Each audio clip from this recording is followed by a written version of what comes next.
জয় রাধে বাবা। শরীয়তপুর থেকে এক মাতাজি প্রশ্ন করছে, বাবা শাখায় কি স্বর্ণ দিয়ে বাধাই করে পরানো যাবে?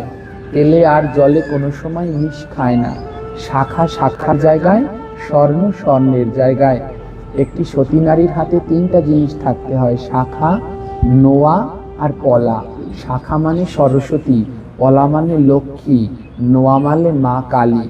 এবার কোনো কিছুর মধ্যে যদি ছিদ্র হয়, খুঁত হয়, তাহলে সেইটা ধারণ করলে কোনো কাজে লাগে না।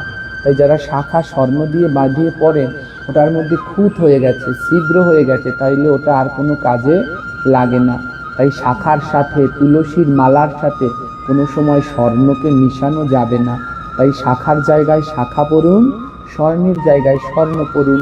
আপনি শাখা পরুন, তার সাথে একটা স্বর্ণের চুড়ি পরুন, কিন্তু শাখাকে কেন স্বর্ণ দিয়ে বাঁধাবেন?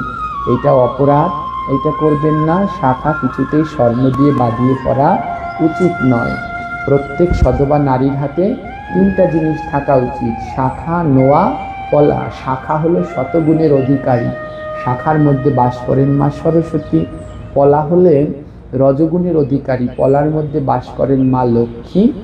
আর নোয়া হলো তমগুণের অধিকারী, নোয়ার মধ্যে বাস করেন মা কালী। তাই আপনারা শাখা, নোয়া, পলা তিনটাই ধারণ করুন, কিন্তু এদের সাথে স্বর্ণ বাঁধাবেন না। স্বর্ণের চুড়ি আলাদা করে বানিয়ে পড়তে পারেন। রাধে রাধে। জয় রাধে বাবা। পটুয়াখালী থেকে এক বাবাজি জানতে চেয়েছেন, আমাদের এলাকায় হরিসভার ভিতরে গানের মাঝে চা বিস্কুট খাওয়ানো হয়, এগুলো কি খাওয়া যাবে? জয় রাধে। পটুয়াখালী থেকে যে বাবাজি জানতে চেয়েছেন, তার চরণে প্রণাম রইল। পটুয়াখালী কেন?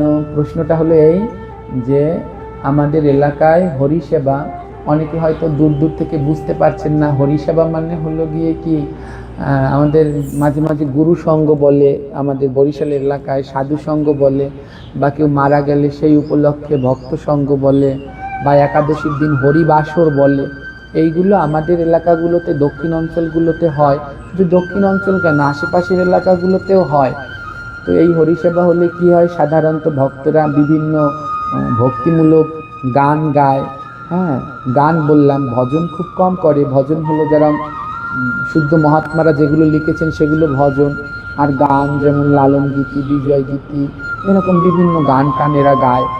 তো এই যে গান গায়, আর মাঝে মধ্যে তারপরে আসরের মধ্যেই বসে বসে চা খায়, বিস্কুট খায়, সিগারেট খায়, পান খায়। আসলে এগুলো মহা মহা মহা অপরাধ। এগুলো মোটেই করা উচিত নয়। যতটা সময় ভগবানের নাম কীর্তনের সাথে যুক্ত থাকবেন, নাম কীর্তন করার আগে আসমন করে বসতে হয়। আর নাম কীর্তন যতক্ষণ পর্যন্ত চলবে ততক্ষণ শুদ্ধ থাকতে হয়। নাম কীর্তন করার শেষে তারপরে আবার আপনারা প্রসাদ পেতে পারেন। আর চা, পান, বিড়ি, সিগারেট এগুলো তো খাওয়ার কোনো প্রশ্নই ওঠে না। এগুলো হলো নেশা জাতীয় দ্রব্য। হ্যাঁ, মহাদেব শিব পুরাণের ভিতরে বললেন, মম যজ্ঞে, মম দ্বারে মম যজ্ঞে যে নরা তামক জাতি দ্রব্যা ভোক্তা প্রযোচ্ছাতি তে নরা সপ্ত জন্মকাল বরাহজনী লাভাম। অর্থাৎ আমার দ্বারে, আমার যজ্ঞে যেই মানুষ তামাক জাতীয় দ্রব্য খায় কিংবা অন্যকে দেয়, সেই মানুষ 7 জন্মকাল শুয়োর হয়ে জন্মগ্রহণ করে। তাই চাও একটা নেশা জাতীয় দ্রব্য। অনেকে বলবেন চা নেশা জাতীয় দ্রব্য। হ্যাঁ, যারা প্রতিদিন চা খান, একবেলা যদি চা না খান দেখবেন মাথা ব্যথা শুরু করে দেয়। এই চাও একটা নেশা জাতীয় দ্রব্য। তাই কোনো হরিসেবায়, কোনো বৈষ্ণব সেবায় কোনো সময় চা, পান, বিড়ি, সিগারেট এগুলো খাওয়া উচিত নয়। এগুলো মহা মহা অপরাধ। এইগুলো থেকে সবাই মুক্ত হন। যারা আয়োজন করেন তারাও মুক্ত হন। আর যারা গান কীর্তন করতে যান তাদের চরণে আমার বিনীত অনুরোধ রইল, যদি আপনারা কেউ দেখে থাকেন তাহলে তাদের চরণে অনুরোধ, আপনারা এগুলো খাবেন না। এই ব্যাধি থেকে আমাদের বাঁচান। রাধে রাধে। জয় রাধে বাবা। চাঁদপুর থেকে এক বাবাজি জানতে চেয়েছেন,